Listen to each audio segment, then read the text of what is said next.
Bom, bom dia a todas e todos. É uma satisfação estar com vocês aqui nesta manhã de quarta-feira.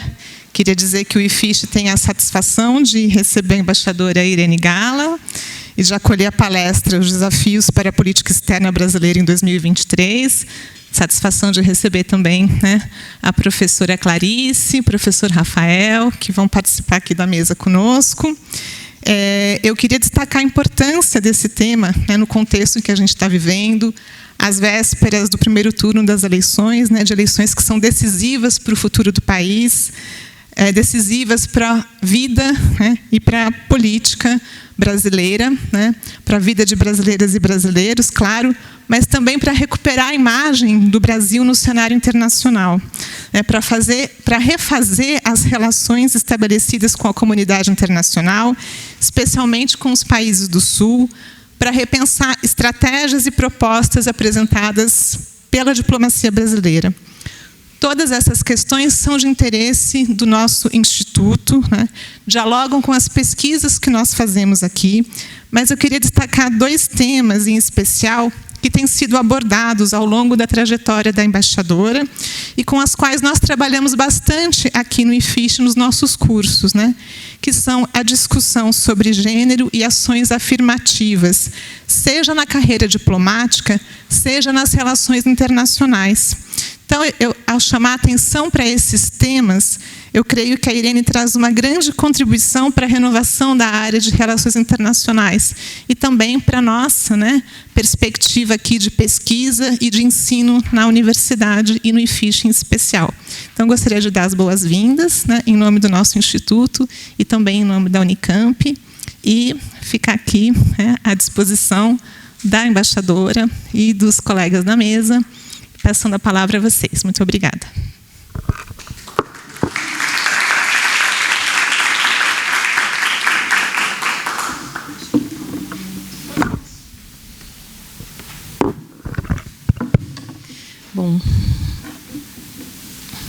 Bom dia a todos, bom dia à embaixadora, professora Andréia, professor Rafael.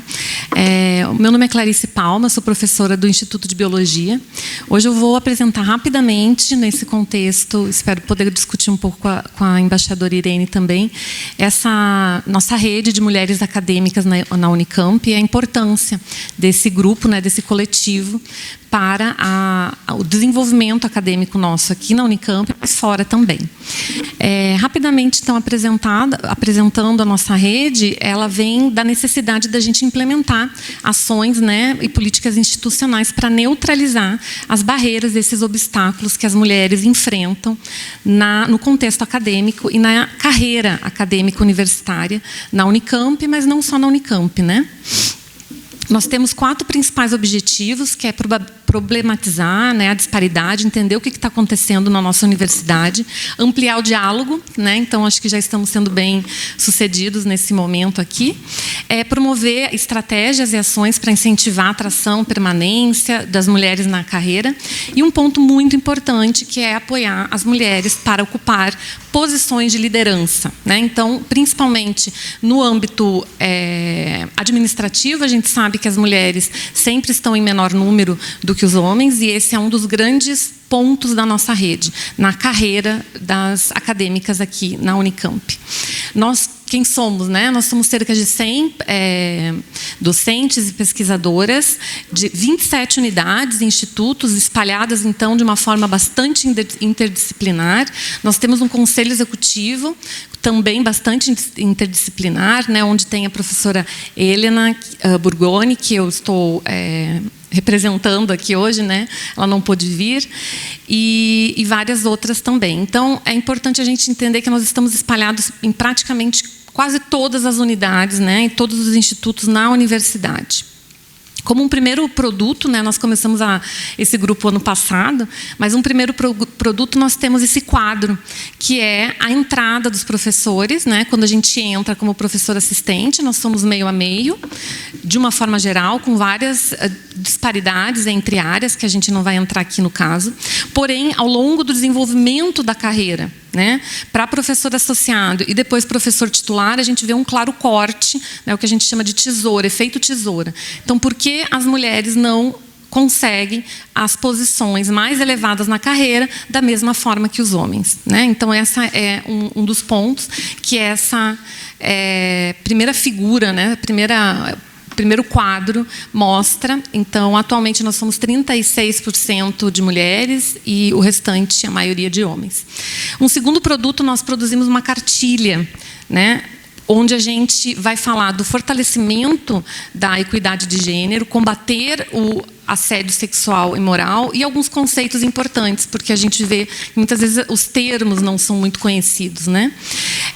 A gente, nesse primeiro momento de fortalecimento da equidade, a gente lançou vários tópicos dentro dessa cartilha, como contribuir para a mudança institucional dessa cultura, ações diárias, né, para a equidade de gênero, boas práticas nas atividades acadêmicas, na formação, na organização de eventos, de bancas, enfim, e como os homens podem fazer para nos ajudar, que é uma das coisas que, obviamente, não temos como evoluir sozinhas, né, nesse aspecto. Eu botei aqui o link, se vocês quiserem acessar, está no site da Diretoria Executiva de Direitos Humanos. Nós lançamos essa cartilha primeiro em fascículos, né, dentro do nosso Instagram. Então, por favor, sigam a gente no Instagram, conheçam o trabalho. E foi durante 2 meses, pequenas publicações bem rápidas sobre os assuntos. Depois nós montamos o PDF, que foi a cartilha.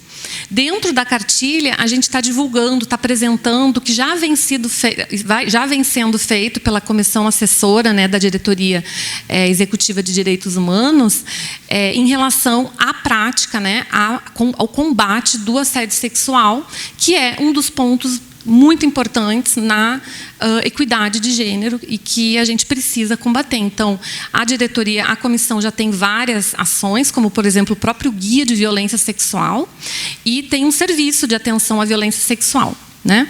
Então, a gente está divulgando nessa cartilha esses canais de denúncia. Tem também um assunto muito importante, que é não só o assédio sexual, mas o assédio moral, em várias instâncias, né? O assédio interpessoal, institucional, e a gente fala o que significa, né? Porque muitas vezes a pessoa pode estar sofrendo aquilo e muitas vezes não sabe. E como a gente procede, como as pessoas, né? Servidores, estudantes e professores podem proceder na denúncia desse tipo de assédio, tanto sexual quanto moral. E, por fim, então, esses conceitos que muitas vezes a gente não sabe. O que significa equidade de gênero, o que é microagressão, o que é o mansplaining e vários outros termos. Tá? Então, assim, rapidamente, só para mostrar para vocês esses dois produtos foram organizados, a gente tem vários grupos de trabalho na nossa rede, esses dois foram produzidos por essas pessoas, né, mulheres principalmente, mas nós temos também a ajuda de um homem, do Derivaldo. E em relação à contribuição para as políticas externas, né, o que a gente pode pensar, discutir, conversar aqui, eu acho que a rede ela tem forte vocação, né, para ser uma grande interlocutora das ações de cooperação e diplomacia acadêmica feminina em várias instâncias, não só na América do Sul, na África, né, onde a gente tem os países de língua portuguesa, onde a gente pode, inclusive, divulgar e dividir a cartilha, né, e, assim, ampliar, consolidar essas relações com outros países. Isso, na verdade, já vem acontecendo, a gente já vem recebendo vários convites e pessoas interessadas de vários países, inclusive muito antes da gente publicar a cartilha. As pessoas conhecem a Unicamp, acabam sabendo do nosso trabalho, e isso tem sido uma coisa bastante interessante. E um outro ponto importante aqui também é o refúgio acadêmico da Unicamp. Nós temos aqui, além da comissão assessora de gênero, né, nós temos também a comissão assessora de refúgio, de refugiados, que é a Cátedra Sérgio Vieira de Mello, cuja presidente, Ana Carolina Maciel, é também da nosso comitê executivo. Então, nós trabalhamos muito juntas. A Helena também faz parte da cátedra, eu também faço parte da cátedra. E poder receber, né, poder atuar como um refúgio para pesquisadores em perigo, né, em zona de perigo, também é um ponto, uma questão bastante importante para as políticas externas nesse meio acadêmico em que a gente vive. Então, por enquanto é isso, rapidamente. agradecendo à Diretoria Executiva de Direitos Humanos, que tem nos apoiado, né, na publicação da cartilha e no trabalho que a gente faz. Fica difícil. Eu acho que eu vou finalizar a minha fala por aqui. Muito obrigada. Agora eu passo, então, a palavra para a embaixadora Irene. Muito obrigada. Depois que o carro...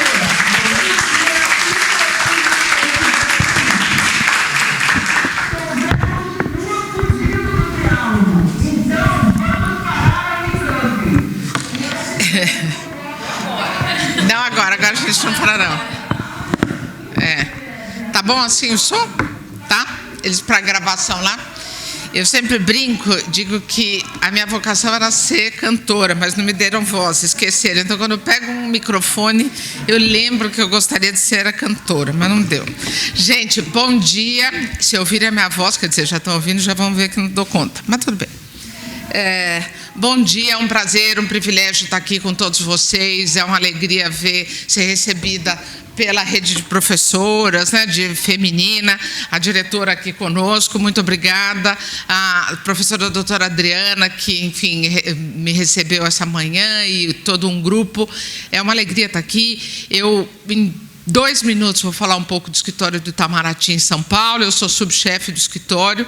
É um escritório que tem por objetivo fazer a intermediação entre os atores locais do estado de São Paulo e o Ministério das Relações Exteriores.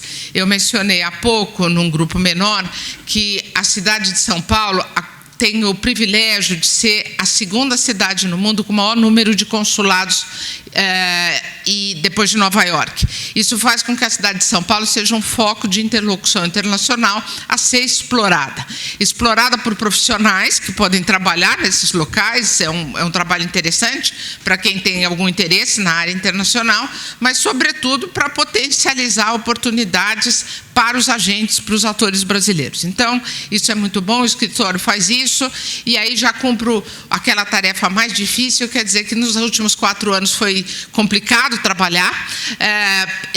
A gente teve a pandemia, que dificultou bastante a interlocução, e houve uma dificuldade também de interlocução com Brasília, em função de lógicas aplicadas para a política externa que fogem à tradição do Itamaraty.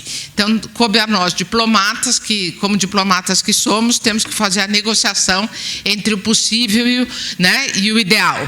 Então, nós fizemos essa negociação entre o possível e o ideal, e vamos sobrevivendo, mas muito, muito, muito feridos, queimados, e sobre isso eu vou falar um pouco com vocês quando a gente pensa na diplomacia, nas perspectivas a partir de 2023.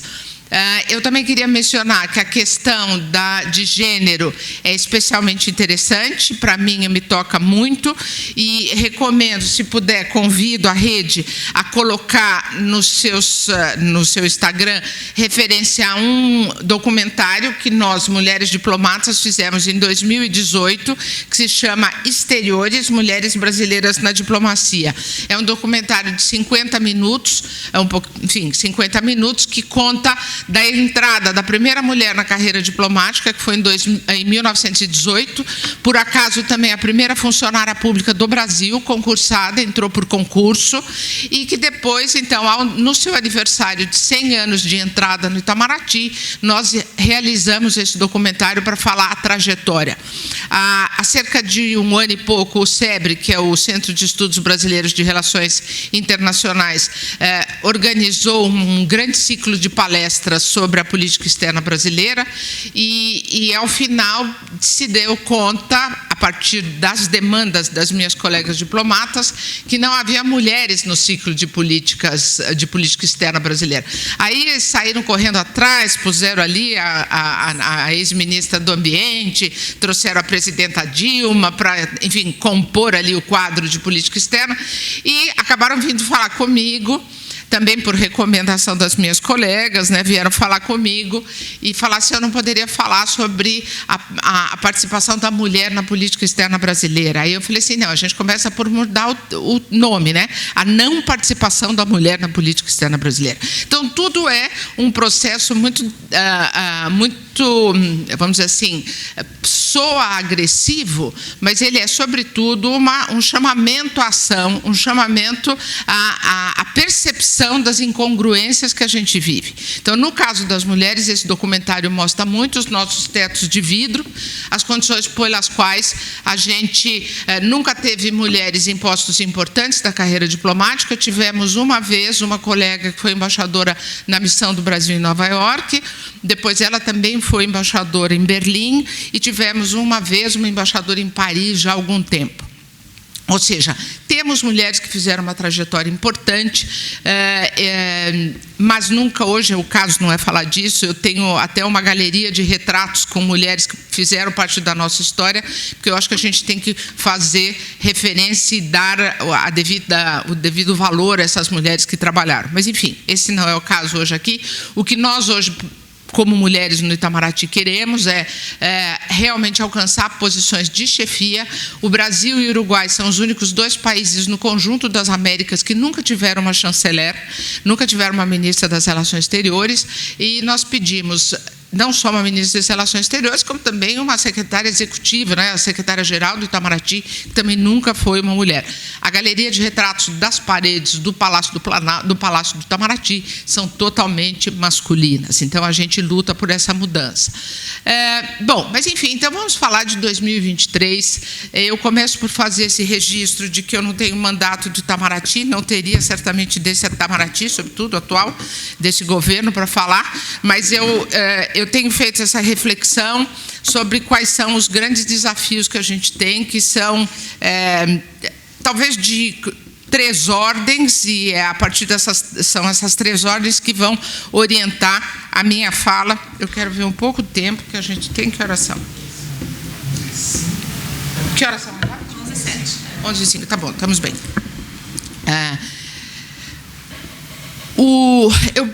A ideia é tentar colocar isso em 3 horizontes, né? E por que eu falo 3 horizontes? Porque quando a gente olha para a política externa, e aqui algumas pessoas que pensam trabalhar o tema, mas a questão internacional ela é transversal, ela tem que estar presente em todos os temas. A gente viu hoje, nesse passado recente, na questão da pandemia, como uma questão de saúde pública, saúde pública internacional, de negociação internacional em torno da concessão de vacinas, da distribuição de vacinas, de acesso a respiradores, porque, por exemplo, o caso dos respiradores brasileiros que vinham da China, que ficaram retidos nos aeroportos dos Estados Unidos, que eles prendiam os respiradores e não deixavam passar. Então, vejam que o tema internacional, ele está presente em todas as áreas, porque hoje o mundo é muito interconectado, então não há como fugir disso.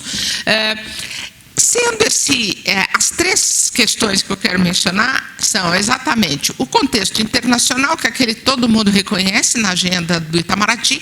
Então, quando a gente fala que vai falar sobre os desafios da política externa para 2003, eu acho que 9 entre 10 iam dizer assim, quais são os temas da agenda internacional que configuram um desafio para a política externa brasileira. Esse é apenas um dos componentes do nosso desafio, o componente externo. Há 2 outros componentes que eu gostaria de discutir também com vocês, que é a institucionalidade do Itamaraty, porque o Itamaraty ficou absolutamente fragilizado nos atuais 4 anos. Então, esse é um tema que é da agenda de política internacional, da política externa.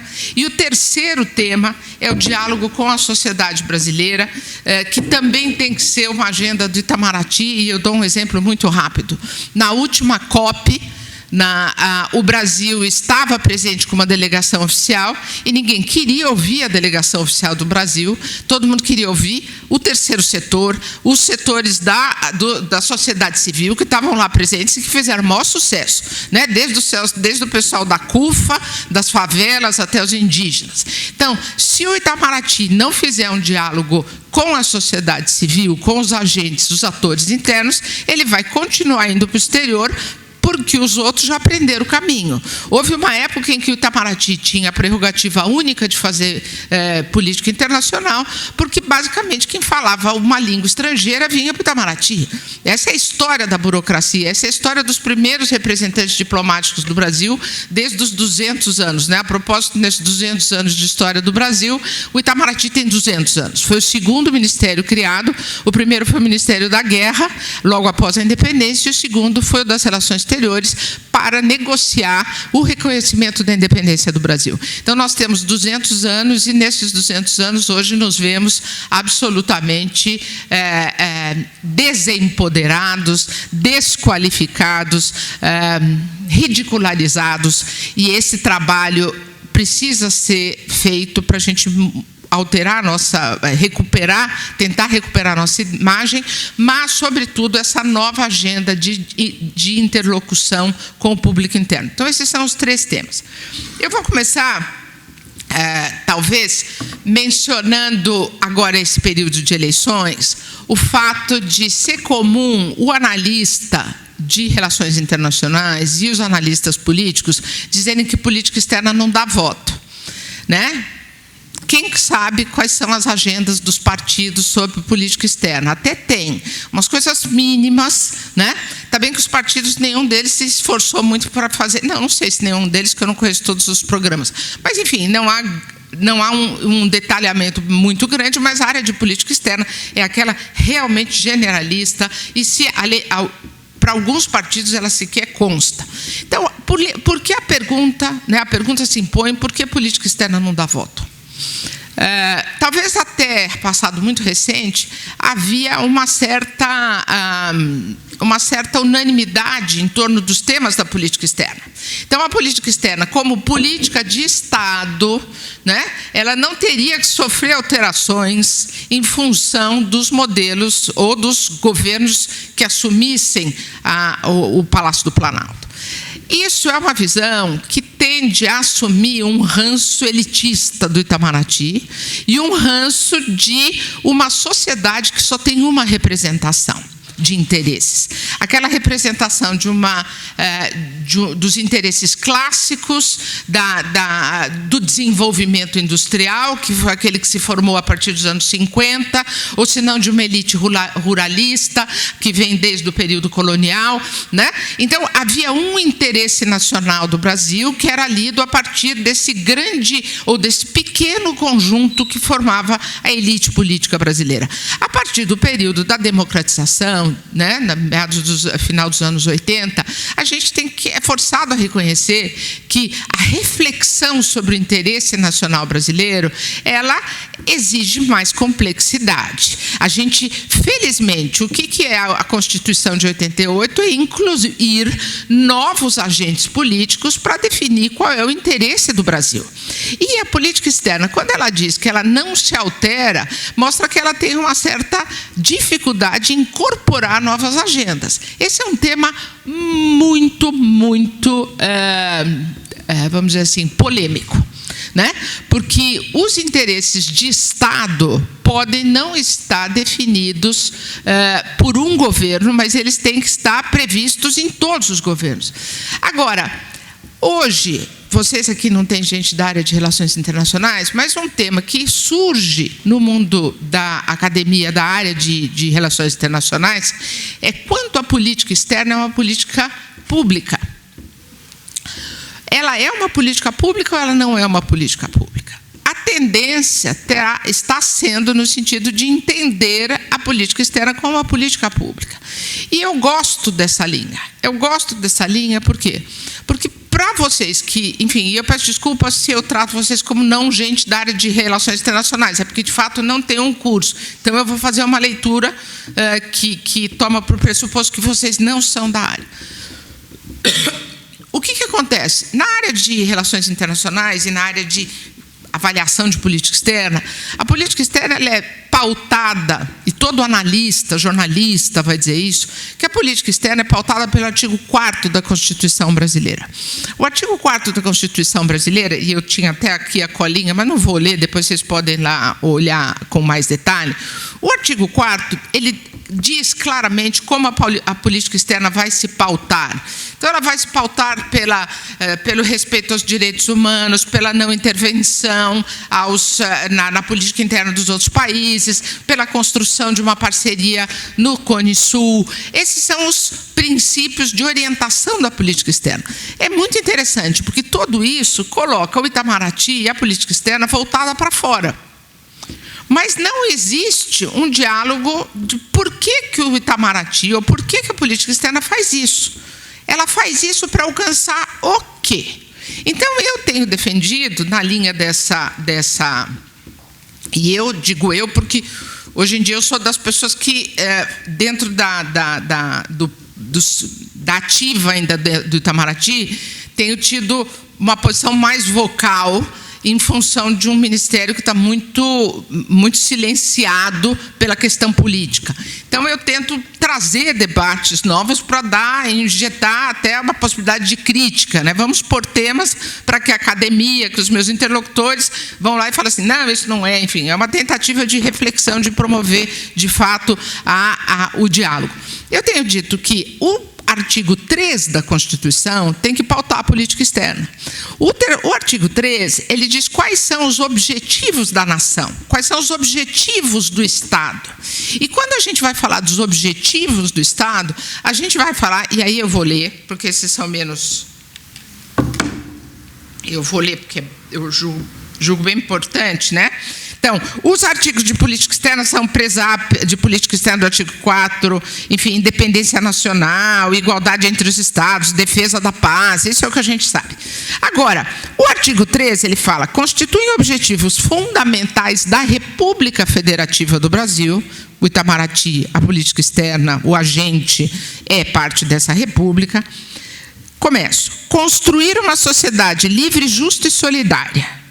Garantir o desenvolvimento nacional, erradicar a pobreza e a marginalização, reduzir as desigualdades sociais e regionais, promover o bem de todos sem preconceito de origem, raça, sexo, cor, idade e quaisquer outras formas de discriminação. Para mim está evidente que a política externa ela tem que responder aos objetivos da União, os objetivos da República Federativa do Brasil. Então, o que eu entendo é que, além da gente fazer um respeito ao artigo 4º, nós, como política pública, temos que garantir à sociedade que a gente responde às demandas do artigo 3º. Então, como é que a política externa, ela tradicionalmente, quando a gente lê os manuais e os discursos, a política externa sempre diz, nós buscamos o desenvolvimento nacional. Aí a gente começa o problema. O que é desenvolvimento nacional hoje em dia? É desenvolvimento para quem? Com que respeito às condicionantes ambientais, né? Incluindo quem dentro desse desenvolvimento? E quando a gente fala de desenvolvimento, eu acredito que se hoje a gente tivesse em 88 reescrevendo a Constituição, esse tenderia a ser um desenvolvimento nacional sustentável e inclusivo. Certo? A gente qualificaria. Em 88 não era o caso, mas hoje esse desenvolvimento é. E eu acho que do ponto de vista da política externa, esse é o nosso grande desafio em 2023. Nosso primeiro grande desafio é pensar como é que a gente mostra que a gente tem valor para o Brasil. Por que a gente não é tema na eleição? Porque a gente não tem valor para o público brasileiro. A gente não legitima internamente a nossa função de Estado. Então, este é um trabalho que precisa ser dado para o diplomata, porque não vai ser outro agente público que vai legitimar o Itamaraty. Não vai ser outro agente público que vai dizer, não, o Itamaraty, porque não precisam da gente, nem mais porque a gente fala línguas. Então, vejam que hoje o nosso desafio, e aí nós agregamos 4 anos em que o Itamaraty virou chacota. E eu vou já fazer a vinculação entre Itamaraty e política externa, porque não é óbvia também. Mas o Itamaraty, ao virar chacota, ao já não ter uma associação de tema necessariamente vinculada aos objetivos de desenvolvimento nacional para o público interno, como se reflete na questão da eleição. O Itamaraty virou um não ente. a gente vai começar 2023 sendo aqueles coitadinhos que hoje olham para a gente com pena, mas que a partir de 2003 vão tripudiar a carcaça, né? E por que eu falo que o Itamaraty é a política externa? E aí vem o desafio do diplomata, construir essa narrativa. Por quê? O Brasil tem uma tradição, e eu vou tentar organizar aqui uma explicação. O Brasil tem uma tradição que é sem conteste, de ser uma das melhores diplomacias do mundo. Também é velha, né? 200 anos, né? Eu que já vou fazer 61 aninhos, digo que o velho tem poder, né? Então, 200 anos de diplomacia tem alguma competência, uma qualidade, o reconhecimento dos parceiros.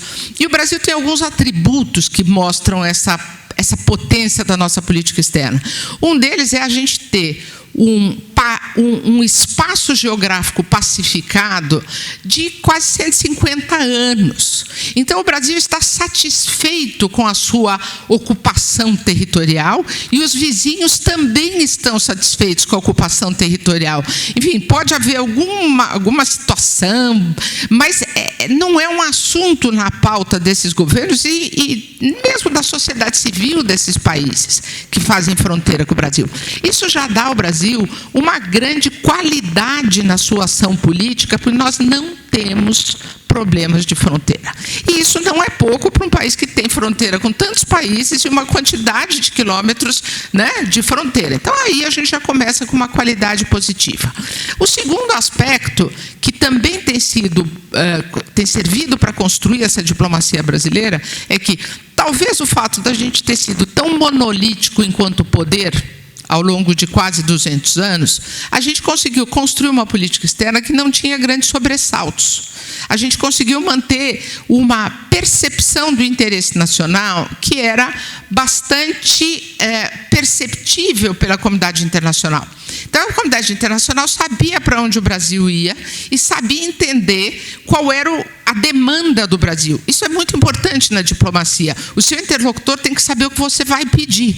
Se ele sabe o que você vai pedir, ele já negocia para te dar o que ele pode e você... Então, os dois bons negociadores sabem quais são os limites da negociação, né?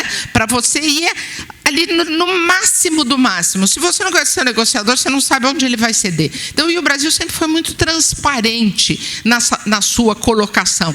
E foi muito sólido, não fez mudanças e conseguiu manter uma certa autonomia ao longo dos anos 60, 70, no período da Guerra Fria, mesmo com um regime militar, nós conseguimos... E aí tem um outro componente que tem a ver com o velho Itamaraty, que é uma carreira de Estado, desde os anos 50, e que cria uma certa burocracia competente. Então, bom, o Itamaraty ganhou legitimidade externa. É das grandes diplomacias conhecidas internacionalmente. Ok. O que faz com que essa diplomacia tenha esse viés, esse reconhecimento, mais do que viés, esse reconhecimento, eu entendo seja o fato da gente ter uma carreira diplomática. Nós temos nos nossos vizinhos, por exemplo, a Argentina, que é nosso vizinho de relevância mais próximo, em que a carreira diplomática está plena de políticos, em todas as áreas. Nós podemos ter ministro das relações exteriores político, mas não dentro da carreira, né?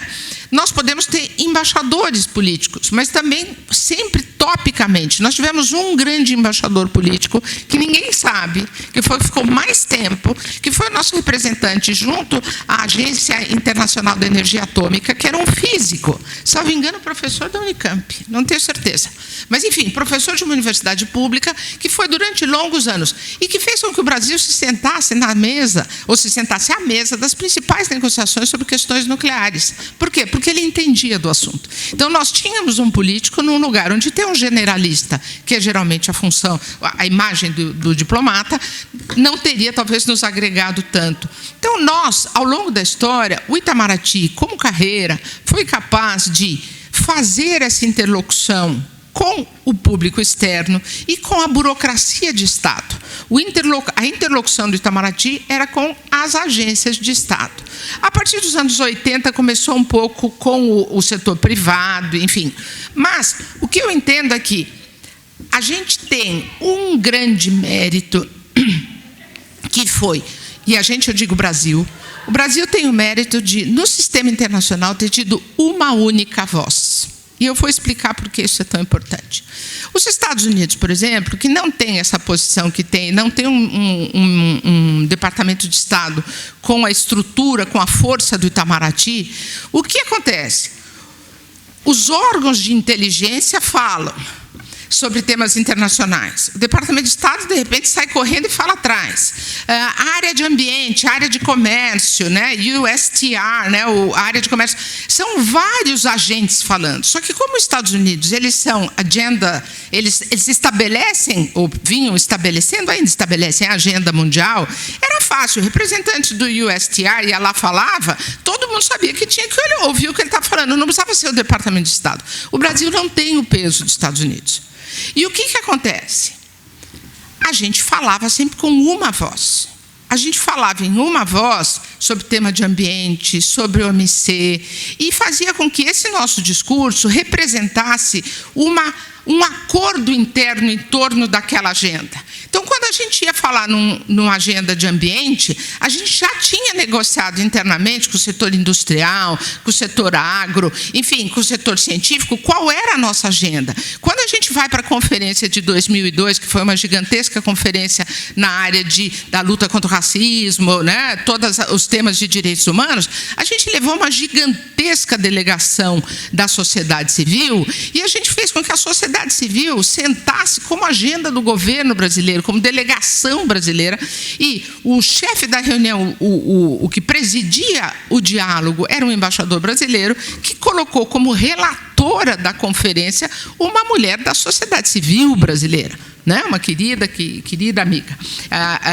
Então, vejam que essa voz única fortaleceu a diplomacia brasileira. E ela fortaleceu a diplomacia brasileira porque ela foi coordenada ao longo desse tempo pelo Itamaraty. Na hora que a gente vê o Itamaraty perdendo força, é natural imaginar que essa política externa vai estar fissurada. Ela vai estar montada em quebra-cabeças que a comunidade internacional vai ter dificuldade em entender. E eu vou contar como isso se processa no atual governo. No dia 10 de janeiro de 2019, início do atual governo, houve uma mudança geral, junção de departamentos, ministérios e tal. E o Itamaraty entrou nessa dança de uma forma muito dura e que foi a razão pela qual, desde o início, eu comecei a criticar o Itamaraty e me pus publicamente. Por quê?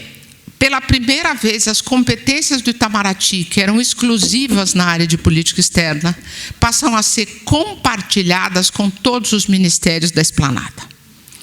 Então, isso significou o quê? Que o Itamaraty, que tinha o monopólio de organização, de coordenação, de interface com a comunidade internacional, perdesse esse monopólio. Isso só aconteceu, enfim, ainda será preciso estudar os meandros das reuniões da comissão da transferência de poder. Mas o que aconteceu? Historicamente, a esplanada já vinha pedindo espaços ao Itamaraty. Por quê? E parece grotesco eu ficar falando sempre de língua, mas é.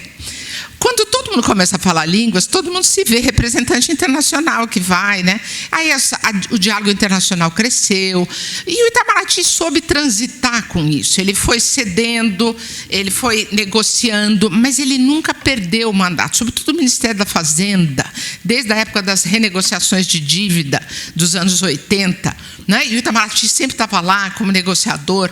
Bom, quando há o processo de transição para o atual governo, o nosso ministro que sentou lá, enfim, acontece, ele não deu a mínima. A gente sempre resistiu, ele entregou. Ele entregou e o pessoal da área de planejamento, que é quem estava fazendo a transição, foi lá e abocanhou, e aí todo mundo gostou. Então, hoje o Ministério da Fazenda tem um escritório em Nova York que também dá emprego, né? Também dá posto no exterior, né? É bem interessante. Tem o funcional e tem o funcional, né? Tem o funcional e o funcional. Então, o fato é que, pelo decreto de 2019, janeiro de 2019, o Itamaraty perdeu suas competências exclusivas. O resto vocês conhecem, que é o folclore da gente defender terraplanismo dentro do Itamaraty. Mas isso tudo vai acabar.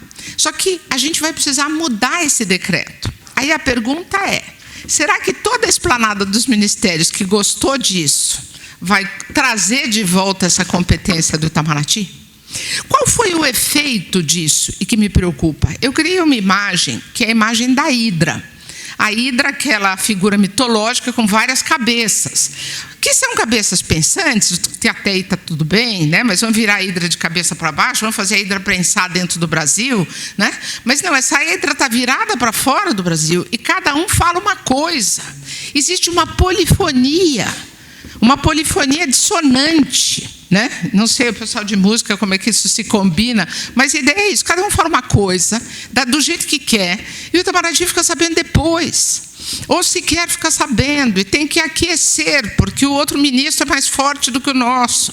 Então, o nosso primeiro desafio, para a gente, e aí eu espero que comece a ficar claro para vocês, que o nosso primeiro desafio de política externa é conseguir ter de novo um agente organizador e coordenador da política externa capaz de agregar dentro do Brasil. E aí, de novo, quando eu falei para vocês que a gente tinha um contexto externo, que eu também vou falar, que a gente tem uma questão institucional, que é do Itamaraty, e uma questão que é o diálogo interno, que é olhar para dentro. Então, o primeiro desafio do Itamaraty é mostrar para os integrantes de um novo governo que a gente tem que recuperar a nossa força institucional, que a gente tem que usar o imenso talento que existe dentro do Itamaraty, porque sobre isso ninguém tem dúvida, né? O pessoal que está prestando prova aí sabe como é difícil entrar no Itamaraty, e também isso é todo mundo tem ciência.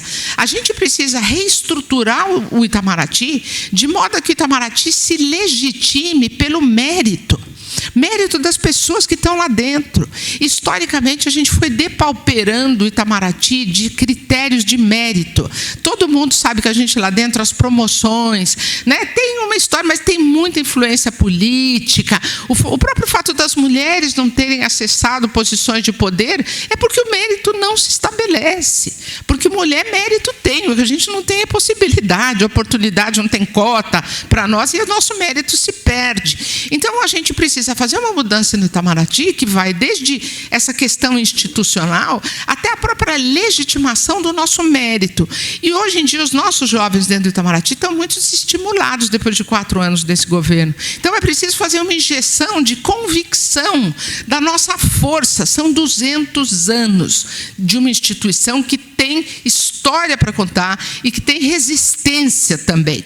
Porque se a gente pensa em 1964, em que o Itamaraty teve que aderir, né? Foi também um golpe que tirou algumas pessoas, né? Mas o Itamaraty também foi uma força de resistência. E ao fim do regime militar, né, ou naquele momento que foi imediatamente ali no período de transição, o Brasil também estava muito mal na foto internacionalmente. E quem reconstruiu, quer dizer, não é só agora que o Brasil está mal na foto. Historicamente, a gente já teve outros momentos. Quando a gente era o único país que ainda mantinha a escravidão, a gente estava mal na foto. Mas o Itamaraty foi construindo uma tradição de resistência e de engolir o orgulho e falar assim, a gente é mais forte, a gente vai. Então, é isso que a gente precisa voltar a ter dentro da nossa instituição, certo? Quando a gente tiver isso, a gente consegue, dentro do Brasil, restabelecer o diálogo. Restabelecer o diálogo e falar, vem conversar com a gente, vem trazer. Então, a tradição da política externa do presidente Lula, o que já está até no programa de governo, é a política externa ativa e altiva. É claro que a gente quer ser ativo, é claro que a gente quer ser altivo, mas eu acho que o nosso desafio hoje pode ter um outro mote. É uma política externa inclusiva. Nós precisamos de incluir na formulação da política externa, os inúmeros saberes que existem no Brasil, os inúmeros agentes que têm direito a construir a definição do interesse nacional. E se a gente não souber fazer isso, a gente vai estar fadado ao insucesso internacional. E por que eu acho que o Itamaraty tem potência para fazer isso? Porque o que a gente faz externamente? O Itamaraty é aquele ministério que não tem agenda. A gente não defende nada. Você fala, o que você defende? Eu defendo o Brasil. Né? Isso pode ser, tem hora que eu já representei o Brasil em delegação, em negociações sobre produtor de cítrico. Quando eu descobri, por acaso, eu era a terceira secretária, eu presidia a delegação, que o Brasil era o maior produtor, exportador de cítricos, né? Aí rapidinho você aprende, já defendi interesse de cítrico, né? Já defendi os interesses de comunidades ribeirinhas que vinham recebendo lixo dos países desenvolvidos. Então, eu já trabalhei na questão ambiental. O Itamaraty não tem agenda. Qualquer agenda é a agenda do interesse brasileiro. Então, o que a gente faz internacionalmente? A gente usa o nosso talento de negociador para compor agendas possíveis. Então, eu acho que nós temos esse talento para negociar internamente entre os múltiplos interesses, que não sempre são convergentes, mas que a gente vai buscar tirar o mínimo denominador comum desses agentes e mostrar qual é o risco da gente não atuar conjuntamente. O diplomata tem a vocação para a cooperação. A cooperação se dá no plano externo para evitar a guerra. A cooperação se dá no plano interno para viabilizar essa frente ampla que precisa construir uma agenda internacional. Então, a minha proposta e o que eu entendo é que nós vemos a necessidade de o Itamaraty ser esse elemento aglutinador dos interesses e dos agentes de política dentro do Brasil. Vamos, entre nós, encontrar o que é a melhor possibilidade e vamos externamente ter de novo uma voz única. Então, aí, eu coloquei para vocês, vejam, o nosso desafio institucional. O nosso desafio interno é esse, de agregar o maior número de atores. Eu não tenho dúvida que os atores têm confiança no Itamaraty. Apesar do Itamaraty ter esse nariz levantado, todo mundo olhar e achar que a gente, né, todo mundo muito arrogante, no corpo a corpo a gente consegue ganhar a simpatia dos nossos interlocutores. E isso significa que a gente tem que ir um pouquinho a mais. A gente tem que ir num trabalho que é um trabalho trabalho proativo de aproximação da comunidade brasileira.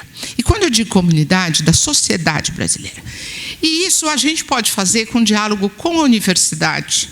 E a gente pode fazer com diálogo com o ensino médio.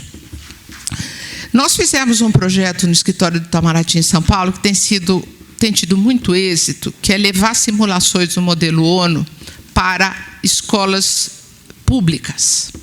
E é impressionante, ainda numa dimensão, uma gota no oceano na quantidade. Nós temos 5.000 escolas públicas em São Paulo. Hoje, nesse semestre, nós estamos fazendo em 12. É nada. É nada, mas serve para dizer que a gente tem um bom modelo. E é impressionante ver como um jovem da escola pública, do ensino médio, que está aí nos seus 14 anos, até 17, 18, como ele desconhece o tema internacional, mas ele está pronto para conhecer. Então, por que o Itamaraty não pode liderar um esforço de educar para a política externa? Hoje a educação ela é transversal, ela tem que agregar competências que são competências de empatia, sociabilidade, de discurso. Essa conversa, porque a diplomacia é conversa, é negociação, é ouvir o outro. Como eu disse, você é mau negociador se você não entende a posição do outro. Você tem que ouvir o outro. Levar esse exercício para as crianças do ensino médio num momento de tanta rivalidade está sendo impressionante, porque eles têm que negociar, senão eles não terminam as negociações deles, né? Então, é uma experiência. E eu acho que isso vai... Lembrem que no começo eu disse, por que a política externa não ganha voto? Porque ela não se reconhece como um tema de política interna. Ela não se reconhece de política interna porque as pessoas não entendem o que é política externa. Então, nós vamos educar para a política externa. Esse é um desafio. E não é um desafio de um governo que venha ganhar. É um desafio da sociedade brasileira. Porque a gente não pode viver fora do mundo. Então, nós temos que nos educar. Um país tão grande, tão distante de seus vizinhos, um país monoglota, é um país que não está vocacionado à internacionalização. E a gente gosta de repetir, os Estados Unidos também não falam outra língua, eles também, a sociedade americana. Só que eles têm, enfim, uma potência de armas atômicas, eles têm uma potência de tecnologia, a gente não tem. Então, a gente não pode se julgar pelo padrão americano, a gente tem que se internacionalizar dentro do país, com os nossos jovens. É muito mais difícil fazer isso. Um jovem que está hoje no ensino médio, ele vai votar. E o nosso aluno, ele já sabe que a guerra na Ucrânia é importante, porque todo mundo quer discutir guerra na Ucrânia. E ele já começa a entender o que está em jogo quando a gente está discutindo Ucrânia, certo? Então, e os nossos alunos universitários que participam desse projeto, já alguns estão na universidade já fazendo RI, mas eles trazem esse diálogo. A gente entra na universidade o Itamaraty há uma reclamação constante de por que os diplomatas não conversam mais com as universidades. Hoje em dia a gente tem um instrumento para fazer isso, que é a internet. O nosso embaixador em Washington, em Moscou, em Buenos Aires, pode falar com todo mundo, pode falar ao mesmo tempo, né? Os nossos diplomatas que estão participando da negociação em Genebra sobre direitos humanos pode fazer registros, deixar. A gente precisa falar para dentro do Brasil. Esse é um desafio para a nossa política externa. E eu acho que eu aqui, mais ou menos, trouxe para vocês temas que talvez não tivesse na cabeça de vocês quando pensassem qual é o desafio da política externa para 2023, né? Esses são, não é verdade? Ninguém pensou nesses temas, mas eu acho que nesse momento vocês já estão de acordo que esse é um grande desafio, dois grandes desafios, né? Se legitimar internamente e reconstruir a instituição. E quais são os nossos desafios externos? Bom, os desafios externos, eu acho que a gente parte de uma premissa. A premissa é que o Brasil está mal na foto, né? E a gente passa de uma premissa associada, que é a seguinte: existe uma cadeira vazia do cenário internacional, que é aquela do Brasil. E que o Brasil não quis sentar, se recusou a sentar, mas que é nossa. E é uma cadeira que é nossa por quê? Porque a gente tem muita gente, porque a gente tem um grande território, porque a gente tem aquelas entidades de poder que são clássicas. O realismo diz que a política externa ela nasce a partir do poder da população, né, e do território. Poder de armas. A nossa está fraca, mas a gente, enfim, se criou o exemplo, o soft power. Eu acho que a gente tem um soft power que a gente construiu ao longo da história. Então, a gente tem, para a região, a gente até tem algum poder militar. E a gente tem um poder também de ter feito uma opção antinuclear, o que também nos cria alianças dentro do sistema internacional. Então, eu acho que nós somos um país que tem uma cadeira esperando e que a comunidade internacional, quando perceber que a gente está de novo com disposição de sentar à mesa, vai falar: vem, senta que o lugar é teu. E por que o lugar é teu? Porque o Brasil já tem uma tradição de construir consensos na área econômica, nos temas, por exemplo, do G20, nos temas da OMC, né, conversando com latino-americanos. Os sul-americanos estão, de alguma forma, desorientados, porque eles sempre acreditaram e sempre puderam contar com a liderança do Brasil, até para discordar. Mas você precisa ter uma posição para, então, a partir dela, marcar o seu posicionamento contrário. Mas é preciso ter um guia. E o Brasil não pode ter vergonha de dizer que nós somos esse guia. Na América do Sul, inequívoco. É uma questão óbvia, né? Do ponto de vista, até pelo mal que a gente pode causar, né? A gente é referência pelo bem e pelo mal, pelo tamanho. Nós não podemos não estar sentados nas negociações que envolvem a América do Sul. Mas quando a gente chega para temas que são hoje da agenda, qual o principal tema da agenda hoje? Tá bem, a gente está sob uma ameaça nuclear. E a gente é um porta-voz da não nuclearização, conseguimos construir um Atlântico Sul livre de armas, quando a gente poderia ter optado, né? A África do Sul cansou de seduzir o Brasil, de flertar com o Brasil para criar o OTAS, que era uma organização do Tratado do Atlântico Norte no Sul. A Argentina queria muito, e o Brasil, mesmo durante o regime militar, resistiu a esse canto da sereia, né? Essa atração da África do Sul, e o Brasil conseguiu construir isso. Mas, enfim, além desse aspecto, que vamos dizer, é um tema que a gente usaria a diplomacia, a nossa força para sempre defender um diálogo entre as partes, negar a opção militar, que também é da nossa tradição.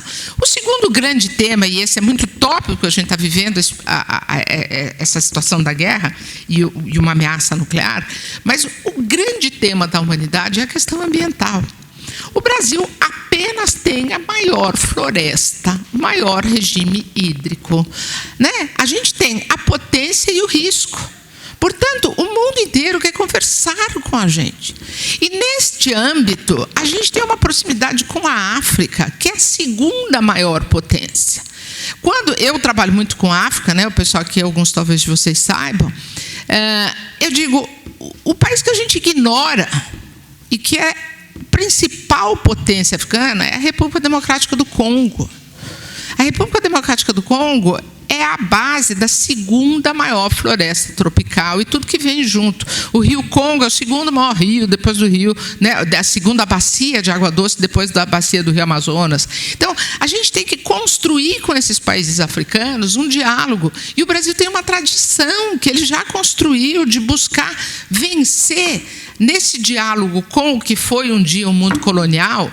A gente já venceu a intermediação das colônias.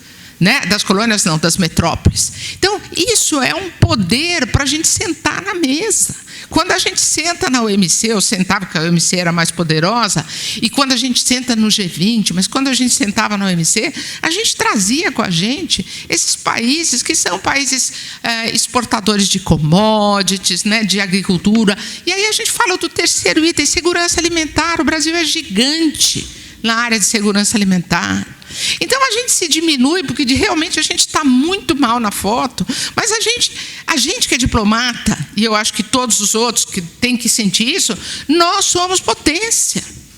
Né? E a gente tem que esquecer esses 4 anos rápido e falar assim, vamos sentar na mesa, vamos sentar com modéstia, vamos sentar com disposição de dizer assim, a gente está aqui para conversar, vamos tentar recuperar. O mundo quer o Brasil. E eu acho que a gente, talvez eu seja muito otimista, mas eu acho que quando eu digo que o mundo quer o Brasil, ele está pronto para ceder muito para a gente voltar para o time. Sabe aquela coisa assim, como é que a federação vai organizar para o time que está na divisão B subir para a divisão A? Vamos aumentar o número de jogador, vamos trocar o número de times que entram na divisão A. A comunidade internacional, eu acho que ela vai procurar um pouco um jeito de agregar o Brasil. Porque, vejam, nessa atual história, nesses 4 anos que a gente está vivendo, ninguém quis aproveitar disso e falar, então vamos aproveitar e jogar o Brasil para fora. Alguém quis fazer isso? Não. Todo mundo ficou lamentando a ausência do Brasil.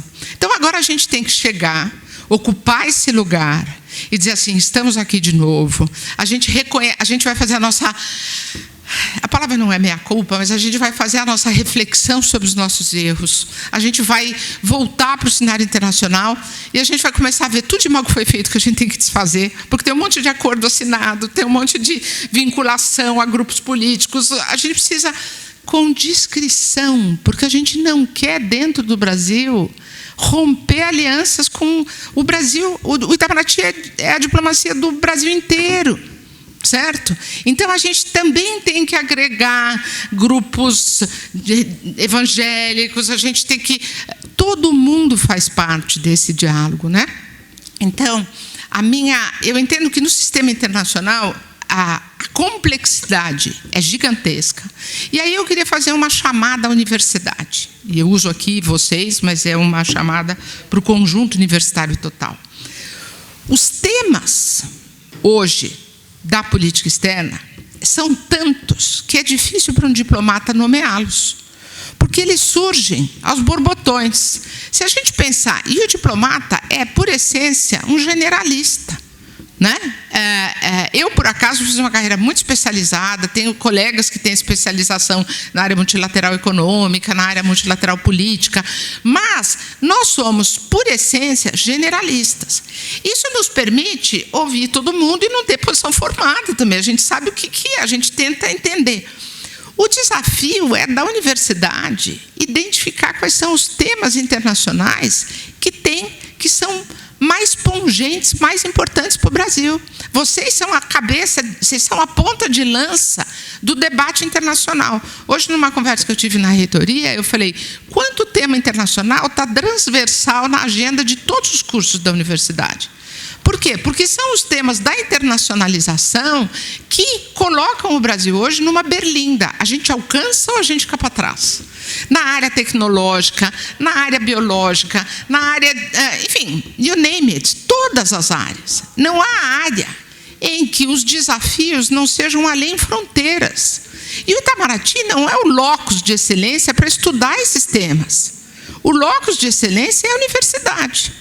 Então, por isso que a gente tem que conversar muito com a universidade, para que vocês sejam as antenas dessas demandas. E aí só que vocês não negociam, vocês são as antenas, vocês percebem, vocês estão lendo, vocês estão se informando sobre o que está acontecendo no mundo, e aí vocês falam, vai dar problema ali, a gente tem que começar a atuar nessa área.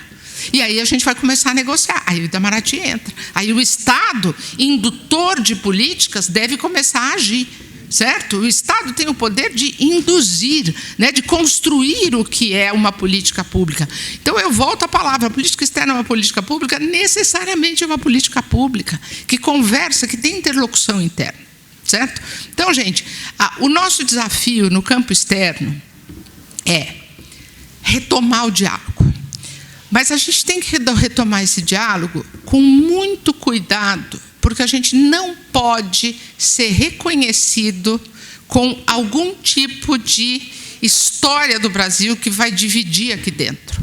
Nós temos que ser um elemento, como a política externa tende a ser um tema de agregação, a gente internamente pode agregar, a gente tem que ter a política externa como um elemento que vai facilitar a composição de equilíbrios internos. A gente não pode ser aquela instituição pública que vai produzir dissenso. A gente tem que construir consensos. Então, quando a gente sentar lá fora, a gente tem que ir muito devagar. Porque no dia 1 da primeira reunião que a gente tiver, quando o presidente da República novo e o novo chanceler ou a nova chanceler receberem as delegações estrangeiras, ele vai falar o quê? A gente ainda não fez essa nova discussão interna. Então, sabe aquela coisa do diplomata que é a cautela? A cautela tem sua razão de ser. Né? É uma profissão que tem história, né? Milenar, talvez mais que milenar. Né? A diplomacia ela se faz com cautela, ela se faz fora do holofote, né? Ela se faz nessa construção do possível dentro daquilo que é o ideal. Certo? Então, eu acho que agora, gente, o nosso desafio é sentar imediatamente, tentar tirar o pulso interno. Quando a gente tirar o pulso interno, a gente começa a falar um pouquinho mais forte externamente, né? Começamos a dizer, nesse primeiro momento a gente vai só dizer, estamos aqui e tal, tudo bem. Mas aí o nosso desafio é todo esse tema tecnológico. Será que a gente está com competência para tratar disso? Que são os temas limites, o tema de fronteira. O tema ambiental a gente está bem, mas será que a gente está bem em todo o tema ambiental? A gente domina toda a parte, por exemplo, da riqueza biológica, né? Fazer um grande... e eu vou falar mediocridades, porque eu não sou das áreas, né? Eu sou só uma diplomata. De novo, eu não conheço os temas na profundidade, mas eu acho que a gente pode... a gente espera, como diplomata, receber esses inputs de estes são os temas que vão pegar, como é que a gente vai negociar. Então, eu acho que o nosso desafio externo é a complexidade da agenda, é negociar isso com as qualificações que a gente vai dar à nossa política externa. Por exemplo, um debate imediato no BRICS, Rússia, China. Como é que a gente define a nossa atuação com relação à China, sendo um país que está na área de influência dos Estados Unidos? a gente conseguiu, ao longo do período da Guerra Fria, negociar uma posição. Hoje vai ser muito mais desafiante, porém, ou desafiador, mas a questão é a seguinte, não é só o Brasil que tem pontos frágeis. A Rússia tem pontos frágeis, a China, os Estados Unidos. Então, é o momento da negociação, onde a gente vai ver quais são todos esses pontos frágeis para trazer para a mesa. Então, não somos só nós que estamos debilitados no plano internacional, outros também estão. Mas a gente vai ter que fazer escolhas. E aí a gente vai ter que ter, e aí eu vou concluir, que era o tempo que eu tinha me proposto. Desculpe, não ouvi muito vocês, mas é porque eu gosto tanto da ideia de vender essas ideias. Eu preciso que vocês sejam aliados nessa nossa agenda, né? De ver as nossas dificuldades e agregar nesse nosso esforço, se vocês considerarem legítimo. Mas, enfim, chegando ao último ponto, é esse aspecto. Nós precisamos de um Itamaraty que fale muito. O Itamaraty tem a tradição de não falar para dentro. Historicamente, a gente até tinha porta-vozes. Quem é mais velho aqui lembra. A gente tinha porta-vozes. Hoje em dia, a gente tem assessoria de comunicação. Não é isso. A gente precisa de um porta-voz que fale todo dia para o Brasil, para os setores, qual é o discurso de política externa. Hoje em dia, o discurso de política externa, ele não é mais monopólio do Itamaraty, mas ele não é monopólio de ninguém. O discurso de política externa está totalmente fracionado.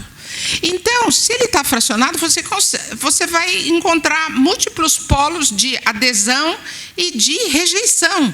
Então, vamos criar um discurso que seja, ainda que ele seja o discurso mínimo, mas que ele seja conhecido de todos. Quando começou a guerra na Ucrânia, ninguém sabia o que posição defender.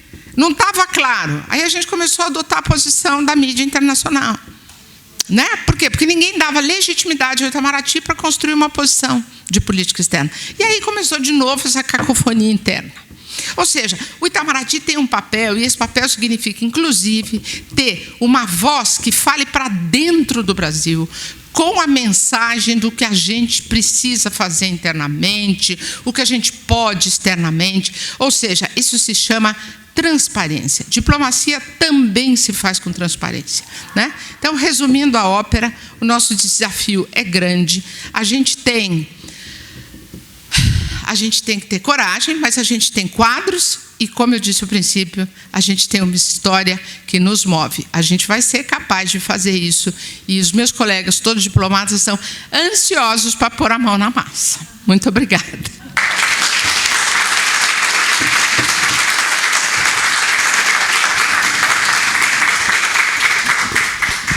Muito obrigada, embaixadora Irene, pela palestra. Acho que foi excelente, assim, um panorama muito amplo, muito além daquilo que a gente podia imaginar, em termos, você mencionou isso, né?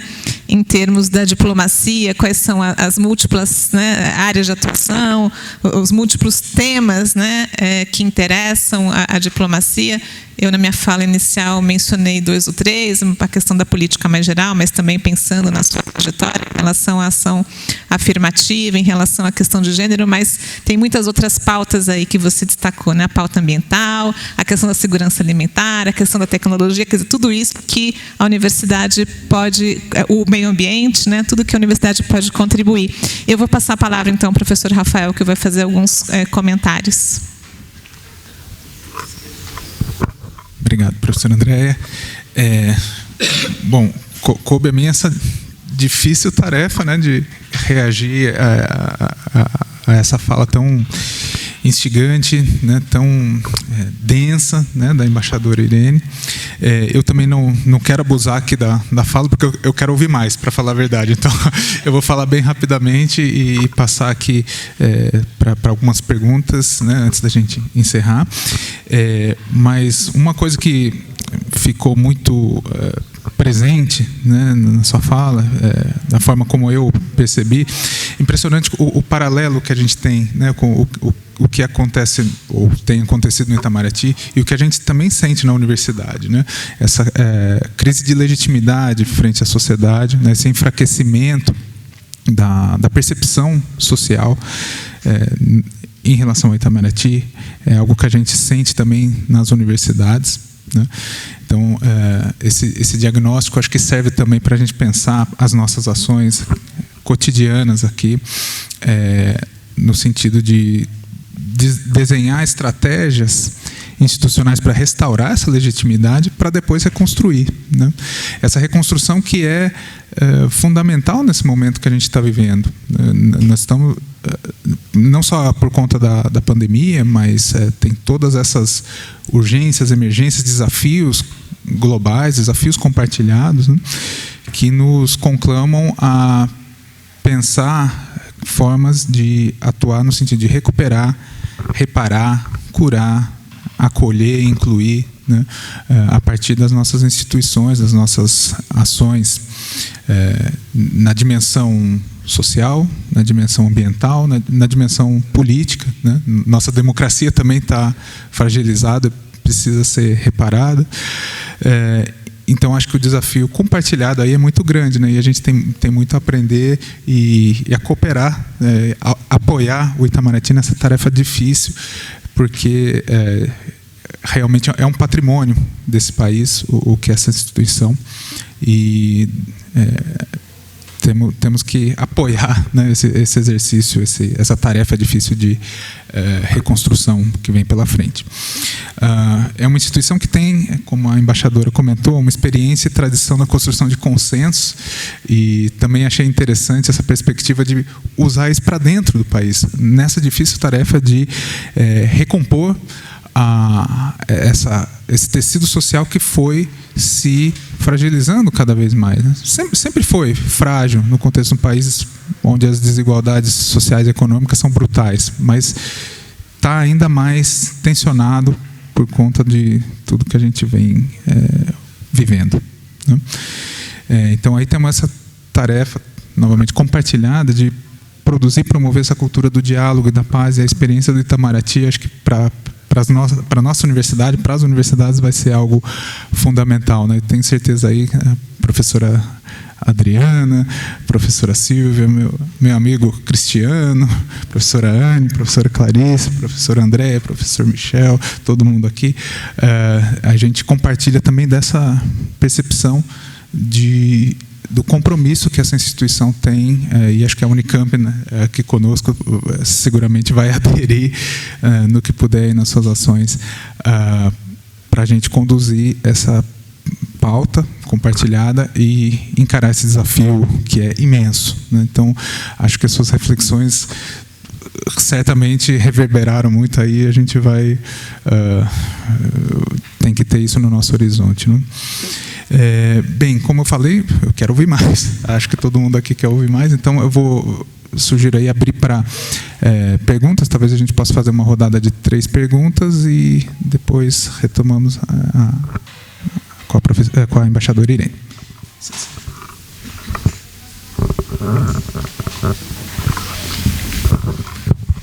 Bom dia, embaixadora. Bom dia, colegas.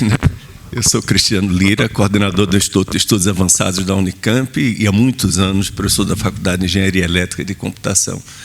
Embaixadora, privilégio ouvi-la, né? Eu limpei a agenda hoje de manhã, disse, quero ouvir a embaixadora, né? Como a senhora diz, são poucas vozes femininas que a gente ouve no Itamaraty, né? E a senhora...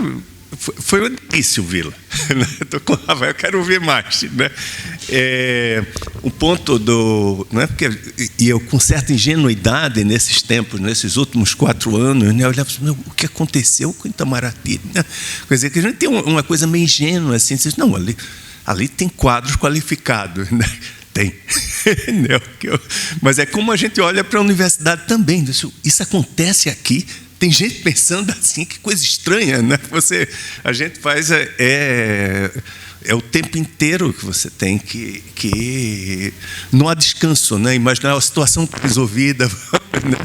Eu tenho 2 pontos que eu gostaria de ouvir. A senhora colocou 2 pontos que eu acho muito importantes, né, do momento, né? A questão de que tem uma guerra que não parece localizada, né, em uma guerra de potências muito armadas, né, esse é um ponto, e que me parece, que a senhora tocou, quer dizer, me parece que é uma coisa que foi fermentando sem uma ação dos países do mundo, quer dizer, sem uma ação no sentido de, olha, tem alguma coisa ruim crescendo aqui, né, que a gente precisa combater, né? A forma como, quer dizer, eu acho que não houve, olhando como leigo mesmo, né? Desde a queda do Muro de Berlim, não houve um esforço de fato de paz, mas mais de asfixia da antiga União Soviética, né? E eu acho que os pontos, a Ucrânia virou um ponto ali de que os últimos anos parece que essa coisa começou a fermentar e jogando num jogo perigoso ali, né? Então, esse é um ponto que eu gostaria de ouvir um pouco das pessoas. Quer dizer, que espaço existe para uma boa diplomacia brasileira de atuar pela paz, né? E que vai também na mesma linha, eu acho que é um outro problema, nós não chegamos a ele, né? É o problema das desigualdades no mundo. A senhora tocou no ponto da desigualdade de gênero, né, mesmo no Itamaraty, mas eu queria ouvir suas reflexões mesmo como pessoa, como mulher, né, do que o Brasil pode fazer e do que o mundo pode fazer em relação à redução das desigualdades, né? Obrigado, embaixador. Vamos ouvir lá os meninos, os jovens também atrás. Depois tem outro aqui. Primeiramente, agradecer à embaixadora. Eu sou aluno aqui, meu nome é Kevin, sou aluno do doutorado em História aqui. Fazer um pequeno comentário e daí ter sido um conjunto de perguntas que eu não sei também o quanto a senhora pode responder, mas fica como provocação dentro dos limites. Primeiro, agradecer, eu não sei como, né? Você é uma diplomata da ativa, a gente reconhece a dificuldade que é o nível de manifestação do discurso que você fez, o nível de exposição que o diplomata tem em sentido de perseguição. Então, por exemplo, aqui dentro da universidade, se você quiser denunciar, você pode levar uma sindicância, processo administrativo. No caso da diplomacia, você nem precisa fazer isso. É só mudar a lotação, manda você para um canto, né? Um cargo de nível D, C, eu já calei aquele diplomata. Então, imagina a dificuldade que é para a senhora fazer esse discurso. Imagino que é passível agora de fazer mais ao final, né, imaginando que esse jogo acabou, que nós ganhamos e essa realidade vai ser mudada. Nós temos que ser cuidadosos, esse jogo não acabou, ainda vai ser jogado e é muito perigoso. Então, eu gostaria de refletir também qual é a dificuldade para os diplomatas da ativa de fazer esse discurso. E nisso, eu complemento com outras questões. Esse insulamento burocrático que você demonstrou para a gente tem um caminho de mão dupla. Ele é positivo e negativo. Então, ele é positivo no sentido que permitiu criar essa legitimidade que essa instituição, que a Itamaraty representa, baseada no tempo e a qualidade dos seus quadros. E também serviu para proteger de outras interferências. Mas também, como a senhora demonstrou, não permitiu que a sociedade civil conseguisse buscar, como política pública, aquilo que o Itamaraty faz. Nesse sentido, nos últimos 4 anos, esse insulamento foi tão poderoso que ele, para conseguir interferir na política externa, ele fez com quadros do Itamaraty, né? A figura do Ernesto Araújo, ainda que seja uma figura, né, os adjetivos que fogem, né, para conseguir qualificar aquele, mas era um quadro do Itamaraty. Né? O próprio Nestor Foster, que ocupou, não sei se ainda está ocupando a diplomacia nos Estados Unidos, é um quadro do Itamaraty. Ou seja, a minha preocupação é a recuperação dessa legitimidade da instituição, mas ela tem muitos problemas internos ainda, e aí fica a questão que eu coloco. Nesses 4 anos, qual foi o nível de contaminação, de destruição no processo formativo dos novos diplomatas? Então, a gente acompanhava, por exemplo, pela Fundação Alexandre de Gusmão. A gente tinha cursos lá que eram impossíveis, não fazia sentido nenhum. Cursos antiglobalistas, contra a mudança climática, tinha de tudo absurdo lá. E também eu sei, mas aí é muito mais fechado, mudanças no processo de formação dos diplomatas, mudanças de grades e também os quadros que dão aula. Então, para a gente que está fora, e como o Itamaraty é hermético, nós não sabemos o nível de destruição que teve na formação desses novos quadros. Essa é uma primeira pontuação. E a segunda, considerando que esse ambiente mudou e talvez nós tenhamos sucesso, nós vimos nessa semana a aproximação de novos históricos, né, chanceleres do governo FHC e do governo Lula. Mas essa não foi a realidade. O próprio Celso Amorim, quando foi convidado recentemente para uma palestra no SEBRE, falou: olha, curioso, né, estão me chamando depois de 15, 20 anos que ninguém me chamava aqui, pensando que o SEBRE é muito mais um receptáculo dos quadros tucanos. Está aqui a Adriana Nunes, sabe a dificuldade que é esses quadros. Ou seja, eles se aproximaram só agora, na última semana, e falaram: olha, apoiamos uma candidatura que parece democrática contra uma candidatura autoritária. A minha questão é, você falou que os desafios do Itamaraty são absurdos, que nós precisamos avançar e talvez, né, é um grande fardo que nós temos que recuperar. O momento, né, dia 1, dia 2, dia 3 de janeiro, qualquer tentativa que a gente tenha de mudança rápido nisso, vai ser acusado que nossa política externa está guinando demais à esquerda. Uma realidade também aconteceu com o próprio Biden. O Biden tentou avançar a agenda ambiental e falar: olha, está muito à esquerda. Né? A minha dúvida é, qual é a capacidade de a gente manter essa unidade? Né? Ela é muito, né, concentrada agora para o processo eleitoral. Essa guinada que a gente deseja para o Itamaraty muito provavelmente vai ser rompida, né, dentro de poucos meses. Então são perguntas complicadas, são, né, provocações. Eu entendo os limites da embaixadora estando nativa em responder. O que ser possível de responder, eu agradeço muito a embaixadora. Obrigado.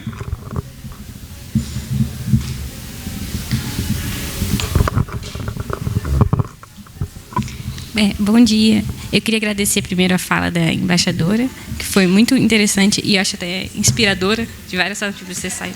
Desculpe.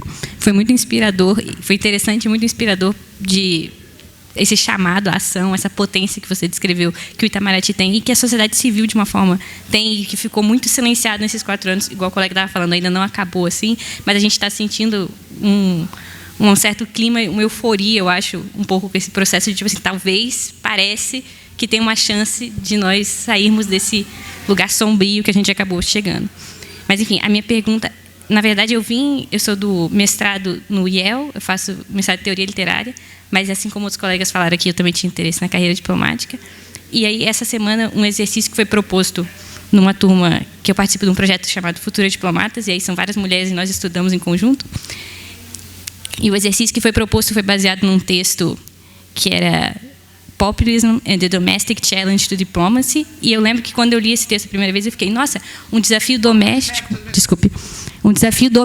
para a diplomacia era uma perspectiva de que o desafio da diplomacia no século XXI vai ser mais doméstico, nessa perspectiva desses autores, porque vai ter que responder a essa...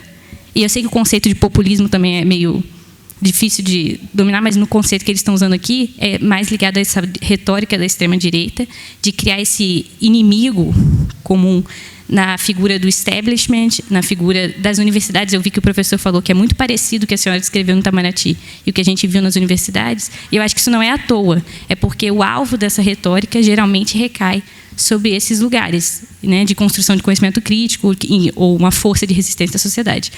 E aí a senhora deu várias respostas, eu vim pelo tema e acabou que respondeu a vários dos meus questionamentos que eu tinha aqui de como que a gente pode dar uma resposta para na verdade, responder essa visão de sociedade, porque a visão que foi colocada nessa retórica é que você tem uma voz geral, vamos dizer assim, que estaria sendo falada por essas figuras, no nosso caso, o presidente, né, de colocar como porta-voz do povo comum contra essa elite pensante ou esse establishment político e colocar esse lugar de inimigo dessa população, como se ele só tivesse uma agenda própria de alto benefício, e essa falta de diálogo da instituição da Itamaraty, e eu vejo também, talvez, uma falta de diálogo, e muitas vezes acontece da universidade com a sociedade civil, prejudicou esse enfrentamento dessa situação, né? Nós caímos muito bem nesse lugar do outro, de lutar. E a senhora deu muitas respostas que eu gostaria de ouvir, inclusive, mais, sobre como resistir a isso.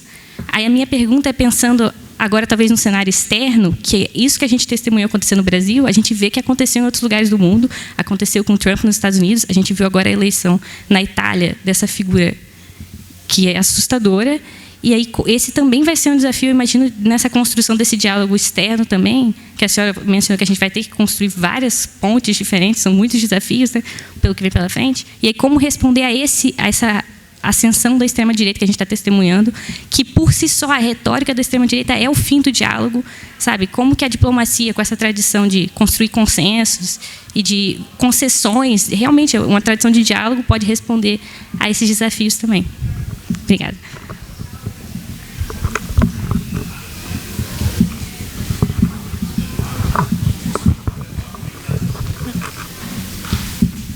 Olá, bom dia. O meu vai ser rapidinho. Então, assim, primeiro, uma felicidade estar aqui, uma honra poder conhecê-la. A gente sabe a importância de role models na equidade de gênero. E aí, falando na equidade de gênero, a senhora comentou na fala, se eu entendi bem, existem cotas raciais dentro do Itamaraty e ações, né, para a equidade de gênero. Eu queria saber mais quais são essas ações concretas e se houve resistência, né, ou se ainda há resistência a essas ações e como foi possível transpor essas barreiras.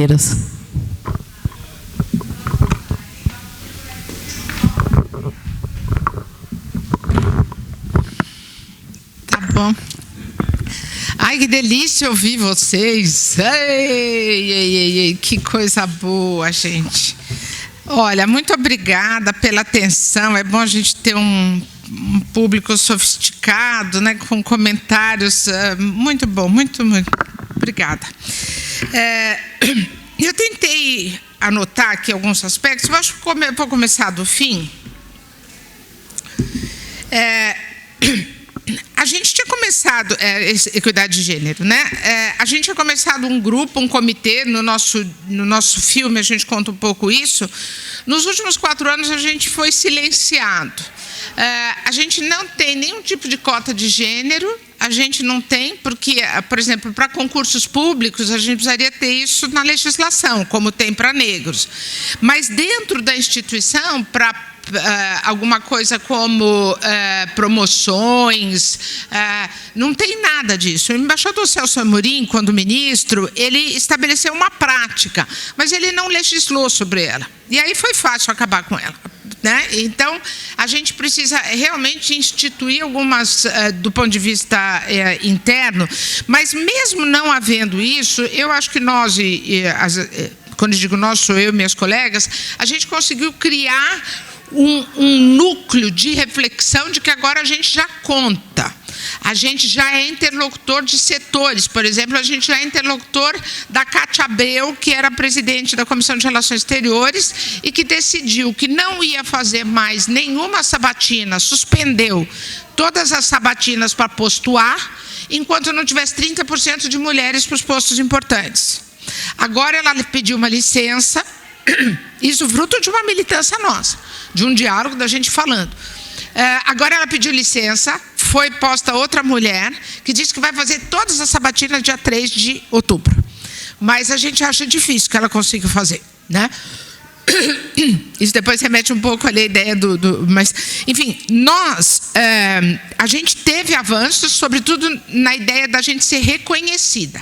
E hoje a nossa pauta é ser pauta. Mas a instituição em si, e sobretudo no atual governo, nós regredimos. Esse é um tema que vai ganhando uma dinâmica, porque vários países estão começando a adotar uma coisa que é mais do que a forma, que é o conteúdo, que são políticas externas feministas.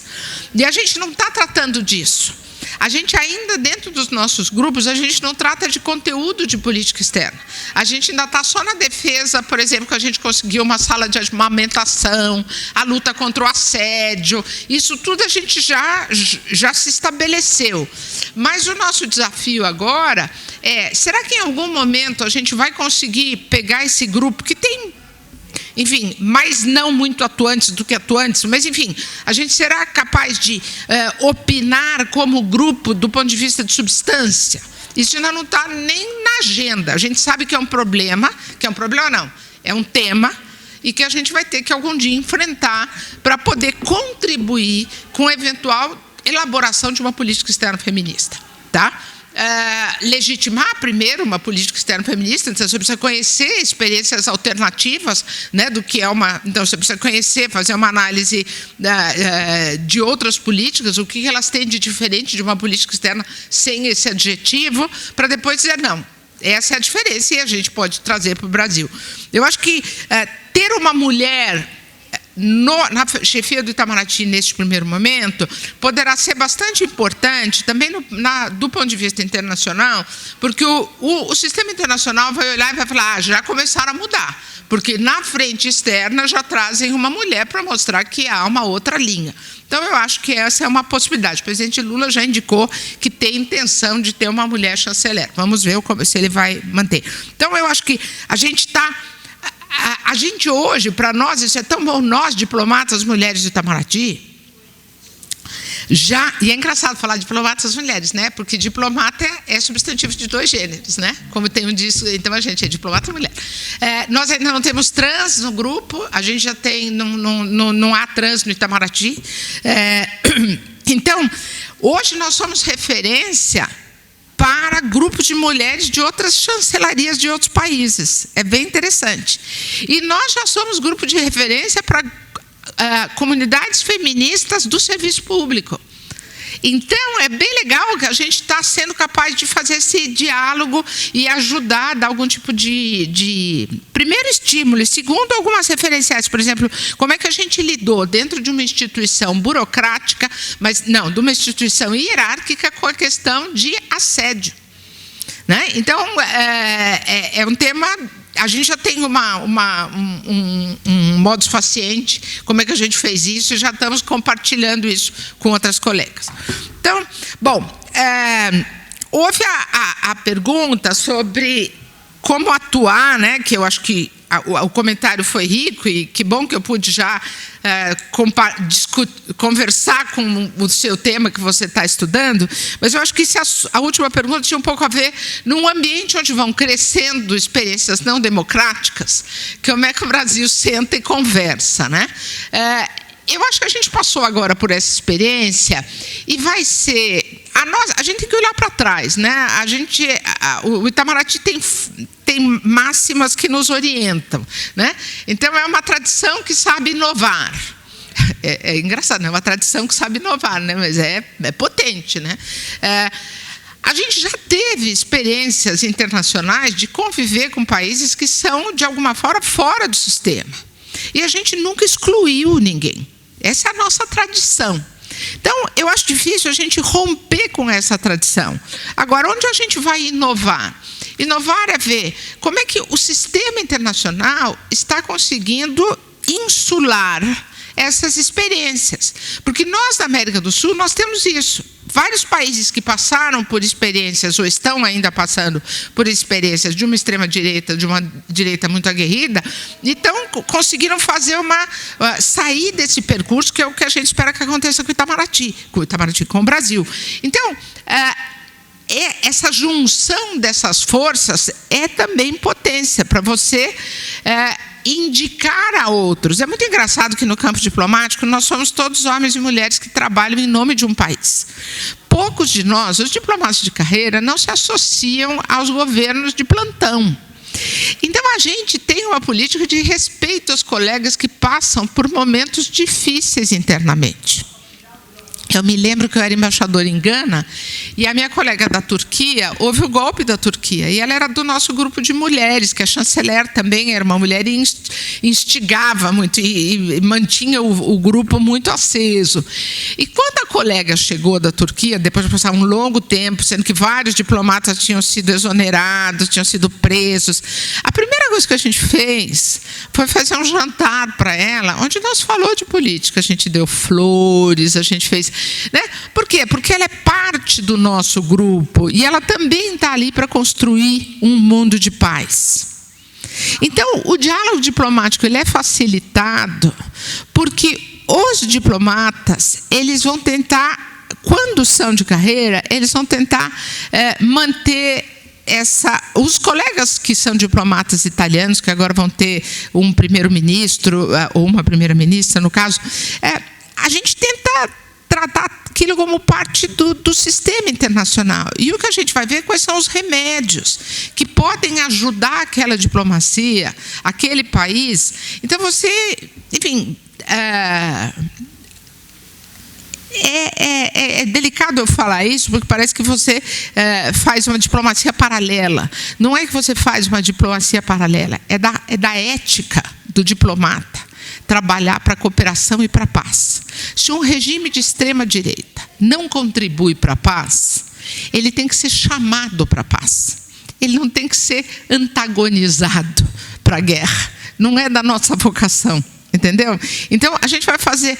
Por isso que eu disse, o Brasil está com uma cadeira esperando, porque a gente que recusou sentar.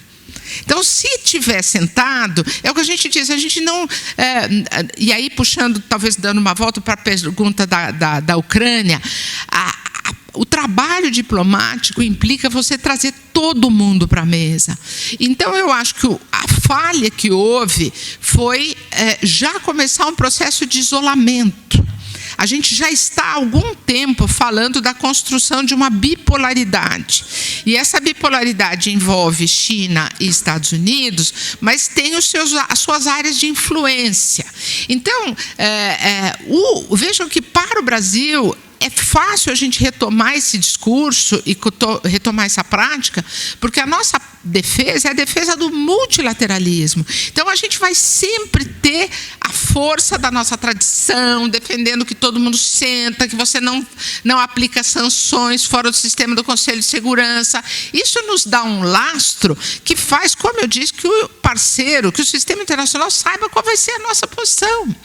Mesmo estando no BRICS, a gente vai dentro do BRICS buscar cooperação, porque é o mesmo que a China vai fazer. Sabe, os países não querem ir para a guerra, ou eventualmente haverá algum que queira ir para a guerra, porque há razões para isso. Aí você vai, né, encontrando aliados. Eu acho que o sistema da... Então, quando você me pergunta como é que a gente vive, né, num sistema que começa a reproduzir, eu acho que não está reproduzindo tanto. E aí a gente vai em âmbitos econômicos, por exemplo, em foros econômicos, a gente pensa como é que é a agenda econômica que está tendo um impacto na agenda política. Há uma migração há uma interdisciplinaridade na crise do sistema internacional que está produzindo os regimes de extrema-direita. Então, você vai juntar a economia e todo mundo é sensível a isso. Né? Não é o Brasil, nós temos muitos países. Na verdade, os que estão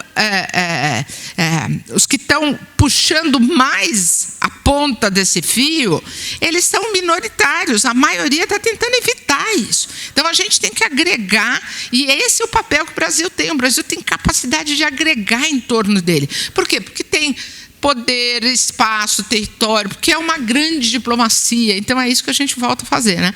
Não espere de uma diplomacia, né? Em algum momento foi dito que a gente vai tomar uma diplomacia de esquerda. Não corre esse risco. É claro que, enfim, haverá grupos que poderão dizer, mas se a gente tiver um porta-voz imediato que comece a explicar que não, que a nossa tradição está sendo recuperada, né? Silêncio, o silêncio também produz um vácuo de poder. E a gente precisa ocupar essa narrativa. A gente precisa ocupar o espaço de construção de narrativas. Então, não espere que a gente vai isolar países. Não é da nossa tradição e eu, enfim, não tenho mandato, não posso ser nada no próximo governo, mas muito me surpreenderia que um Itamaraty que volta à sua tradição adotasse essa política. Tá? As perguntas que... me fez não me lembro o nome do colega aluno do doutorado, foram várias, né?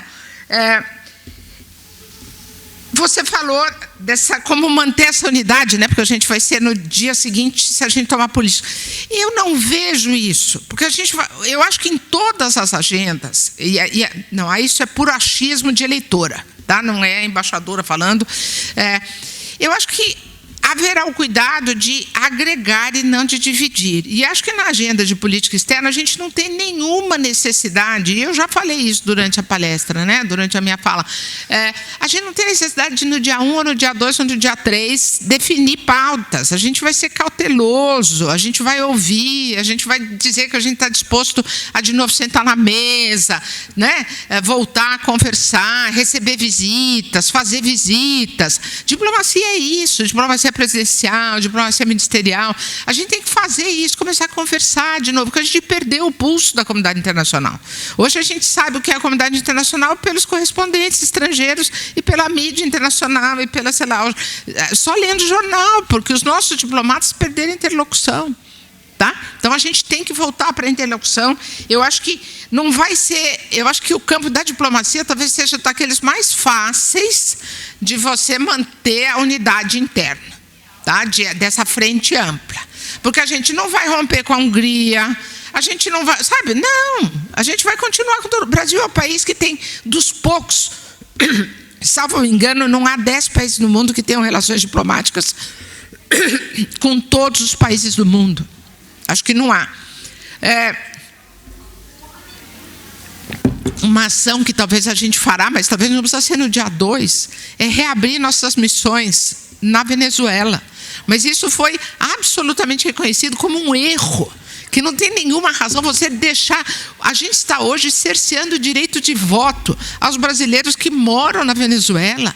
Isso é anticonstitucional, quer dizer, num lugar onde você teria condições de ter, né? Claro que quem mora em outros países, mas onde há grandes comunidades, tem representação diplomática e vai ter voto, né?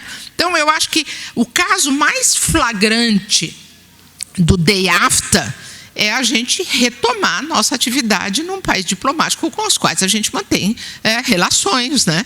É o único caso, é só na Venezuela. Então, vamos ter lá. O nível de contaminação dos quadros do Itamaraty. Eu acho que isso ainda vai ter que passar por um processo, uma comissão de verdade e reconciliação. Sabe, Truth and Reconciliation Commission. Eu acho que a gente vai ter que passar por um processo dentro do Itamaraty. Mas eu acho que a ideia não é, sob nenhum aspecto, uma postura revanchista. O revanchismo não vai contribuir para o que a gente precisa construir.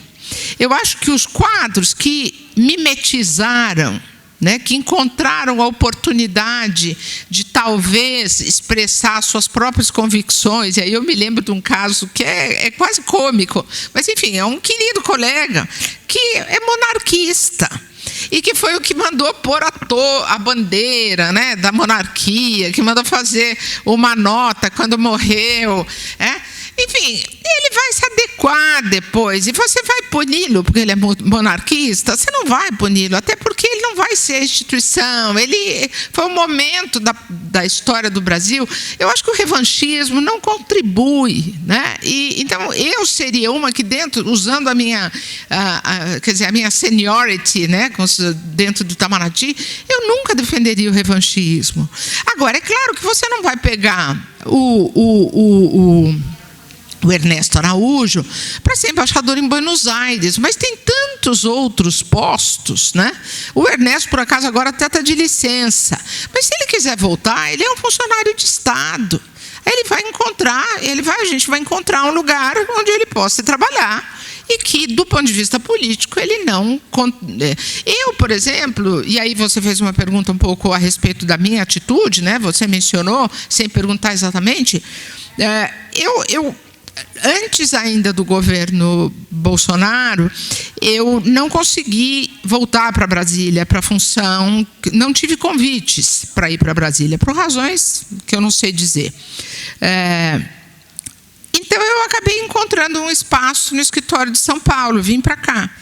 E acabou que me deram uma sacola de limões e eu fiz um limoncello maravilhoso, né?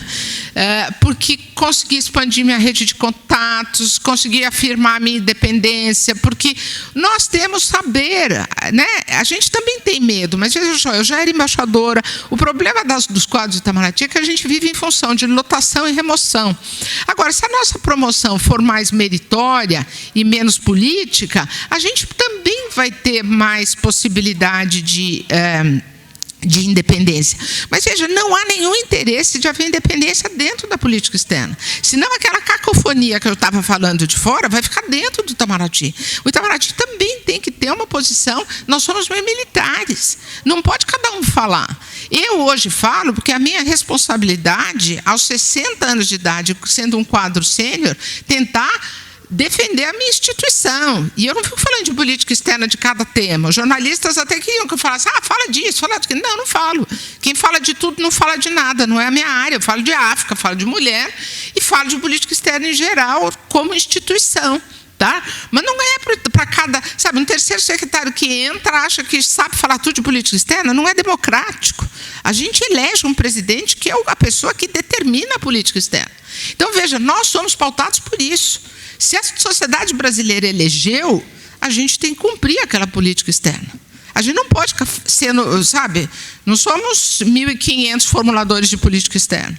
Então, a gente não tem problema em... É que o caso agora foi muito dramático. E na história, por exemplo, do regime militar, também houve diplomatas que saíram. Agora houve colegas que saíram, que quiseram, não aceitaram. Mas também fizeram uma opção de não falar, ou alguns estão falando. Por exemplo, o embaixador Rui Cooper é aposentado, fala, o Sérgio Amaral, enfim, são outros que falam. Né? Então, eu acho que para a gente fazer essa conciliação interna do truth, eu acho que truth and reconciliation. A truth ainda não existe, porque a gente não sabe muito bem quem agiu. A gente sabe quem se acomodou numa posição confortável. Né? Mas a pergunta é, quem aderiu tem o discurso, mas alguém não tinha que sentar nessa cadeira? Eu costumo dizer que a coisa que mais me entristece nesses 4 anos de Itamaraty é que o ministro tenha sido sempre da casa. Eu não teria ficado... Teria sido muito menos sofrido para mim se fossem 2 políticos. Por quê? Porque aí eu tenho a impressão de que o político, como ele não domina a estrutura da casa, a casa podia até tentar fazer uma resistência orgânica ali dentro da instituição para um ministro que ia meio que comer dentro da mão da instituição, né? Mas sendo dentro da casa, ele conhecia tudo e ele infiltrou todos os canais não, também só falta, eu acho que eu já falei da vulnerabilidade dos diplomatas, né, porque a gente vive em função disso. Eu vou completar com a questão da desigualdade, que talvez seja a que mais me encanta, né? A mais me encanta. Eu trabalhei muito com países africanos e as vulnerabilidades, eu tenho, enfim, nos textos que eu já escrevi, na tese que eu defendi, eu digo que a grande aproximação do Brasil dos países africanos é o fato da gente ter vulnerabilidades muito semelhantes associadas à pobreza. Mais do que... É claro que nós temos uma política que está associada à questão histórica, culturalista, de afrodescendentes. A nossa maior dívida com a África é a população afrodescendente que está dentro do Brasil, que a gente não conseguiu tirar da miséria. Né? Com a África, eles são nossos parceiros de igual para igual, não porque eles são... Né? O embaixador da Nigéria, que estava aqui antes, disse, gente, o Brasil é uma chatice, porque todo dia me dizem que a terra mandou escravos para vocês. É como se o Brasil não soubesse falar de outro tema, além de falar da reminiscência do passado. Então, a África... Não é, eu trabalho com a África contemporânea e a nossa vinculação a países da América Latina, a países progressistas e a países da África, da Ásia, é como é que a gente altera as equações da divisão sistêmica de um mundo periférico. Né? No fundo, nós temos uma tradição de uma diplomacia periférica. Nós temos dentro da academia uma reflexão sobre a diplomacia, sobre a inserção periférica. Hoje, quando a gente vê o Brasil vendendo commodities, quando a gente vê o Brasil sendo vulnerável à exploração ilegal de minérios, contaminação, ocupação de áreas florestais por crime organizado, a gente virou uma África. E aqui eu não falo nenhum mal da África, eu apenas digo... Olha, nós estamos sofrendo as mesmas crises que a África está. Então, veja que isso torna muito evidente uma coisa que muitos de nós já sabíamos. A desigualdade, a condição, a inserção sistêmica do Brasil é o que nos faz parceiro de tantos países. Né? Então, a nossa experiência de sucesso, ou de insucesso, mas vamos olhar para as experiências de sucesso, elas são referência no mundo. Quando nós fizemos o Bolsa Família, que antes já tinha começado no governo Fernando Henrique, alguma coisa como todo o trabalho da doutora Ruth, enfim, essa política social que o Brasil construiu passou a ser referência no mundo em desenvolvimento. Ela passou a ser estudada. Então, eu acho que os próprios avanços que o Brasil fizer... recentemente, por exemplo, vocês devem ter ouvido, houve um grupo financeiro, o Grupo Gaia, que conseguiu colocar títulos financeiros de apoio ao MST para desenvolvimento da agricultura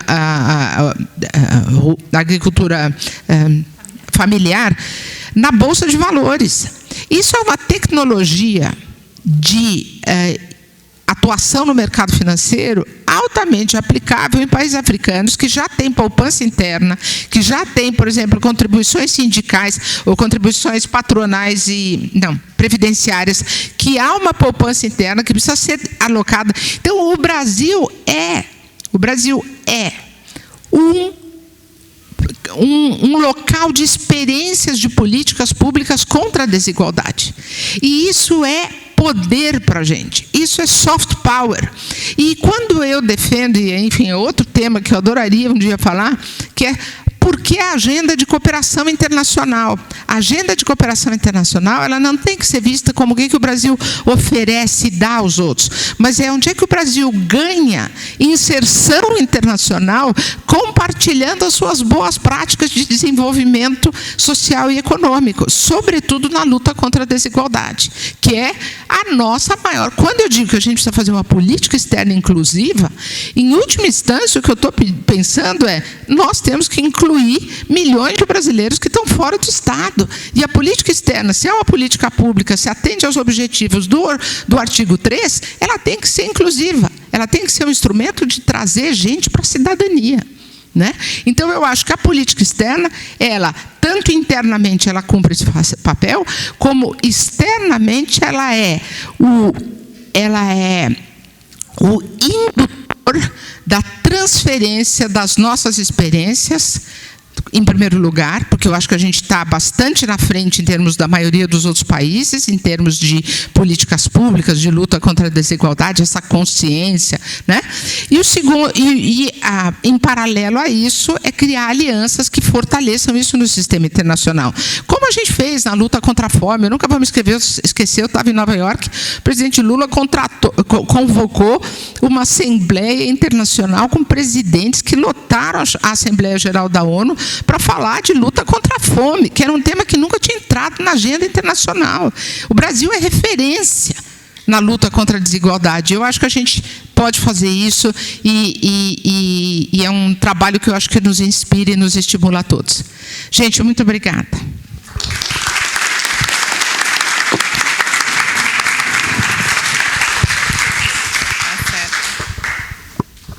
Muito obrigada novamente, embaixadora. Foi uma satisfação para todos nós aqui poder te escutar, poder ouvir essa fala, né? Essas questões tão instigantes. Acho que você deu muitos elementos para pensar essa política externa inclusiva, e aí tá para fazer um paralelo com a fala do Rafael, quando ele aponta, né?